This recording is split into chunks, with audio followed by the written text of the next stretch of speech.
प्यारे बच्चों नमस्कार, मैं दिनेश शाश्वत आप सभी साथी का स्वागत करता हूं।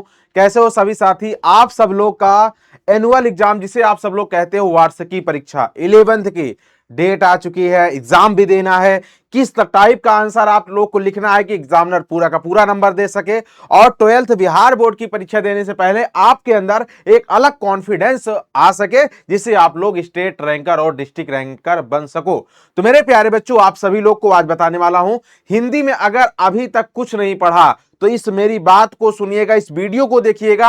आप सब लोग टॉपर बनने की क्षमता रखते हो और टॉपर बन भी जाओगे, लेकिन वीडियो को स्किप मत करना मेरे प्यारे दोस्तों।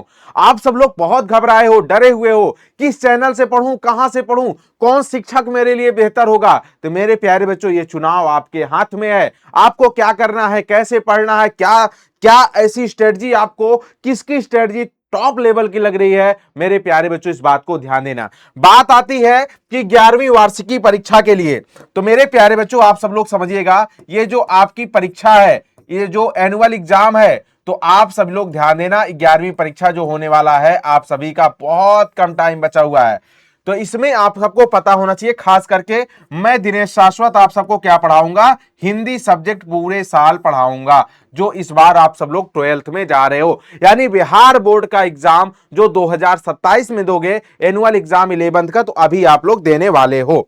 अब यहां पे बात आती है मेरे प्यारे बच्चों व्याकरण की, और बात आती इधर जो है आपके गद्य खंड और काव्य खंड की। क्या गद्य खंड और क्या काव्य खंड की, और इसी में एक छोटा सा पार्ट और है 3 चैप्टर का प्रतिपूर्ति।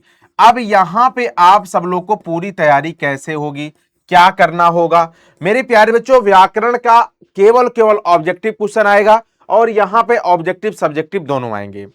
अब इसमें अब हम लोग को क्या किया जाए भाई, क्या करना है हम लोग को, तो व्याकरण में मेरे प्यारे बच्चों आपको पता होना चाहिए, पत्र लेखन की बात किया जाए, निबंध की बात किया जाए और संक्षेपण की बात किया जाए, तो ये आपका जो है क्या रहेगा, ये रहेगा डिस्क्रिप्टिव, यानी ये रहेगा सब्जेक्टिव, आपको लिखना रहेगा। अब आप सभी साथी को मालूम होना चाहिए मेरे प्यारे बच्चों कि व्याकरण में क्या ऐसी चीजें पढ़ लें। तो जैसे आप सबको मैं एक टॉपिक यहां पे थोड़ा सा चर्चा करता हूं आप सभी लोगों को, कि भैया वर्णमाला आप लोगों ने नाम सुना होगा, जहां से वर्ण की शुरुआत होती है, वर्ण के बारे में आप सबको जानना है।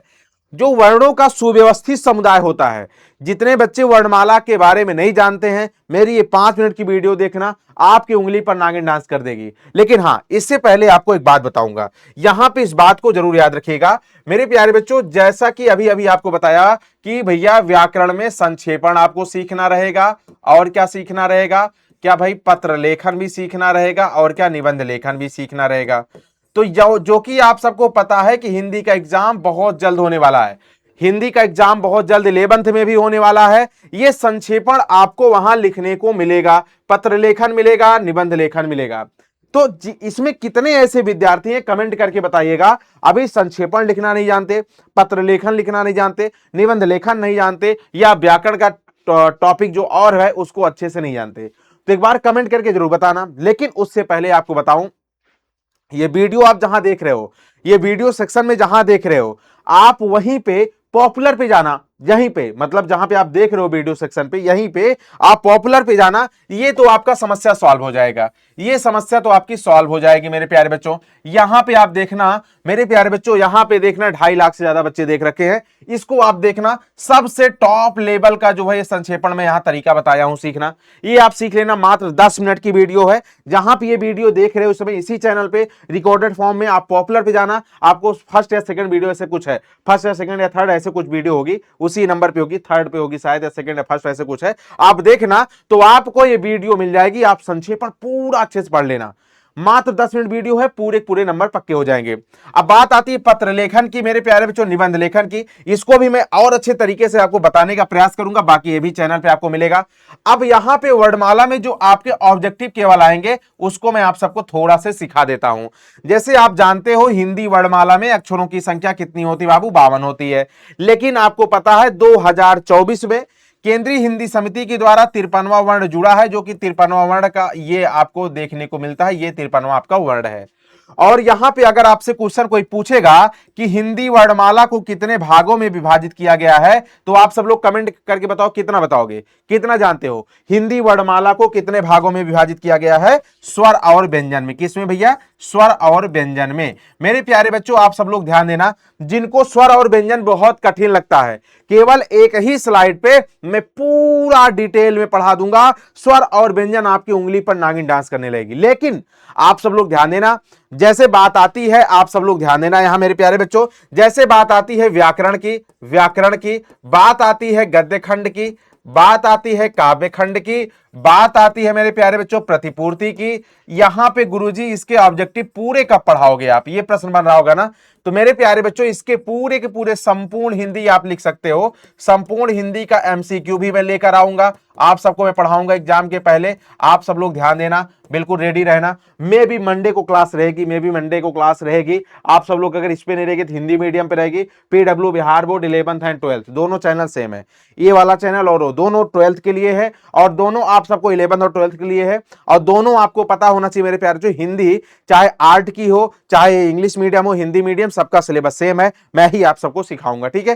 तो हो सकता है उस चैनल पे रहे, बट ये एमसीक्यू पूरा का पूरा संपूर्ण हिंदी का मैं वहां पे पढ़ाऊंगा। लेकिन उससे पहले मैं आप सभी को यहां पे पढ़ा दूं कि भैया स्वर और व्यंजन क्या होता है, स्वर और व्यंजन क्या होता है, स्वर और व्यंजन। अब देखिए एक ही जो है स्लाइड पे पूरा आपको मैं पढ़ाने का प्रयास करूंगा, ध्यान देना। जिन ध्वनियों का उच्चारण स्वतंत्र रूप से होता है उसे क्या कहते हैं, उसे स्वर कहते हैं। उसे क्या कहते हैं बाबू, उसे स्वर कहते हैं, उसे क्या कहते हैं, स्वर कहते हैं। अब यहां पे बोलोगे गुरु जिसका उच्चारण स्वतंत्र रूप से ना हो, यानी स्वरों की सहायता से बोले जाने वाले वर्ण को व्यंजन कहते हैं। अब आप देखते होंगे दुनिया का कोई ऐसा व्यंजन नहीं होगा जिसमें छोटा आ ना छिपा हो, सब में छोटा आ छिपा रहता है। तो सब में छोटा आ छिपा रहता है, इसलिए वो क्या होता है, व्यंजन होता है। तो स्वरों की सहायता से बोले जाने वाले वर्ण, जैसे देखो का लिखोगे तो का में क्या है, छोटा छिपा है, छोटा क्या होता है, स्वर होता है, इसलिए जो है ये क्या है, स्वरों की सहायता से बोले जाने वाले वर्ण को व्यंजन कहते हैं। अब यहां पे देखोगे स्वर के तीन भेद जो होते हैं कौन कौन से, आप लोग बोलोगे गुरुजी हरस स्वर हो जाएगा, क्या हरस स्वर हो जाएगा, और क्या होगा, दीर्घ स्वर हो जाएगा, और क्या हो जाएगा, पुलुस स्वर हो जाएगा, क्या पुलुस स्वर हो जाएगा। यहां इसके भी तीन भेद होते हैं लाला, इसके भी तीन भेद होते हैं, कौन कौन से, स्पर्श व्यंजन, अंतस्थ व्यंजन, और क्या भैया, ऊष् व्यंजन, क्या ऊष् व्यंजन। ध्यान से समझना, जो बच्चे कभी इसको नहीं जानते मात्र 5 मिनट पढ़ना देखना, पूरा क्लियर हो जाएगा। हरस स्वर के अंतर्गत सबसे जिनके उच्चारण में सबसे कम समय लगे कौन कौन से स्वर आएंगे, छोटा आ, छोटी, छोटा ऊ, और क्या री हो जाएगा, ठीक है ना। उसके बाद में दीर्घ स्वर में क्या होगा भैया, 7 होते हैं, बड़ा आ जो बचेगा, बड़ा आ, बड़ी ई, बड़ा ऊ, ए ऐ ओ, ए ऐ ओ औ, ये कितने हो गए भैया, 7 स्वर हो गए जो दीर्घ स्वर हो गए, ठीक है ना। अगर आपसे क्वेश्चन पूछ ले यहाँ पे मूल दीर्घ यानी मुख्य रूप से जो दीर्घ स्वर होते हैं उतने में सिर्फ 3 होते हैं। 3 कौन कौन से, आप बोलोगे जी बड़ा आ, बड़ी ई, बड़ा ऊ, बस यही 3 होते हैं अगर मूल दीर्घ पूछे तो, ठीक है ना। अब प्लुत में क्या आएगा, मात्र एक एग्जाम्पल है ओम, ठीक है ना, मात्र एक एग्जाम्पल ओम है, ये याद रखिएगा। स्पर्शी व्यंजन की संख्या कितनी होती है, 25 होती है। कहां से लेकर कहां तक भैया, आप बोलो गुरुजी का से लेकर मां तक, अगर जोड़ोगे तो का से लेकर मां तक आएगा। अंतस्थ व्यंजन की संख्या कितनी होती लाला, आप बोलो गुरुजी 4 होती है, यारा लावा, ठीक है ना, ये भी बात क्लियर है। उस व्यंजन की संख्या कितनी होती है, आप बोलो गुरुजी 4 होती है, क्या क्या भैया, सा सा साहा, क्या सा सा साहा। अब देखो कुछ हेडिंग बच रही हैं जो आप सब लोगों को अभी नहीं यहाँ पे पढ़े हो, जैसे कौन कौन से स्वर हैं जो अभी नहीं यहाँ पे दिखाया जा रहा है। जैसे आपसे क्वेश्चन पूछा जा सकता है अयोगवाह, गुरुजी अयोगवाह की संख्या कितनी होती है, भैया इसकी संख्या 2 होती है। यह ना तो स्वर होता है ना ही व्यंजन, जिसे एक कहते हैं अंग, जिसे अनुस्वार, और इसे क्या कहते हो, विसर्ग, यानी 2 स्वर ऐसे हो, 2 वर्ण ऐसे होते हैं जो अयोगवाह होते हैं, ठीक है ना। इसी तरीके से आपसे क्वेश्चन पूछा जा सकता है संयुक्त स्वर की संख्या, तो संयुक्ताक्षर जो होता है इसकी चर्चा एक बार कर चुके हैं, इसलिए इसे स्वर के भेद के अंतर्गत नहीं रखते हैं। इसकी भी संख्या 4 होती है, क्या क्या होता है भैया, ए ऐ ओ, क्या ए ऐ ओ औ, ये 4 हो जाएंगे, क्या संयुक्त स्वर हो जाएंगे लाला। अब यहां पर आपसे क्वेश्चन भी पूछ सकता है गुरुजी संयुक्त व्यंजन भी होता है क्या, तो आप बोलो गुरुजी संयुक्त व्यंजन भी बिल्कुल होता है। संयुक्त व्यंजन की संख्या भी कितनी होती लाला, 4 होती है, क्या क्या, आप बोलोगे छात्रा ज्ञासरा, क्या बोलोगे, छात्रा ज्ञासा, छात्रा, ज्ञासरा, ये जो होते हैं क्या, 4 संयुक्त व्यंजन होते हैं। अच्छा, एक क्वेश्चन और यहाँ पे पूछा जा सकता है, उच्छित व्यंजन गुरुजी कितने होते हैं? तो आप लोग बोलोगे उच्छित व्यंजन की संख्या कितनी होती है गुरुजी? यहाँ पे आप बताना 2 होते हैं, क्या, डा और ढा, क्या डा, यहाँ पे नीचे नुक्ता लगेगा। ये इतने वर्ण आपको याद रखने हैं। क्या आप सबको याद रहेंगे? मेरे प्यारे बच्चों कमेंट करके बताना। देखिए मात्र 5 मिनट में आपको मैं पूरे वर्ण की चर्चा यहाँ पे आपके सामने कर दिया। अब जैसे वर्णों का उच्चार स्थान हो गया, घोष वर्ण हो गया, सघोष वर्ण हो गया, या आप बोलोगे गुरुजी या आप बोलोगे गुरुजी महाप्राण वर्ण, अल्पप्राण वर्ण, या वर्णों का उच्चार स्थान, अघोष वर्ण, सघोष वर्ण, या और भी आपको ज्यादा जानकारी चाहिए होगा तो मेरे प्यारे बच्चों इसी चैनल पे देखना, लाइव क्लास में 3-4 दिन पहले मैं पढ़ाया हूं वर्णमाला। एक टॉपिक आप देखे होंगे वर्णमाला का, एक टॉपिक वहां पे लिखा हुआ देखे होंगे, लाइव क्लास में पढ़ाया हूं 5-7 दिन पहले वर्णमाला। उस क्लास को पूरा देख लो, पूरा देख लो, एकदम उंगली पर नागिन डांस करने लगेगी। लेकिन आप इसे स्क्रीनशॉट कर सकते हो मेरे प्यारे बच्चों। अगर 100% आपको नंबर लेने हैं तो आप जो को क्या करना होगा मेरे प्यारे साथियों, आप सब लोग जाके संक्षेपण सीख लो, पत्र लेखन सीख लो, निबंध लेखन सीख लो। तो एक बार जल्दी से कमेंट करके वहां जरूर बताना कौन कौन बच्चा संक्षेपण की क्लास देख लिया और संक्षेपण कैसी लगी, ये भी आप लोग कमेंट करके बताना मुझे। ये भी आप सब लोग कमेंट करके बताना किसको किसको क्लास पसंद आई। तो कहां पे मिलेगा? आप सीधे वीडियो रिकॉर्डेड में जाना, जहां पे आप लोग देख रहे हो, पॉपुलर में जाना, पॉपुलर में फर्स्ट सेकंड थर्ड पे आसपास में ऐसे कहीं वो वीडियो होगी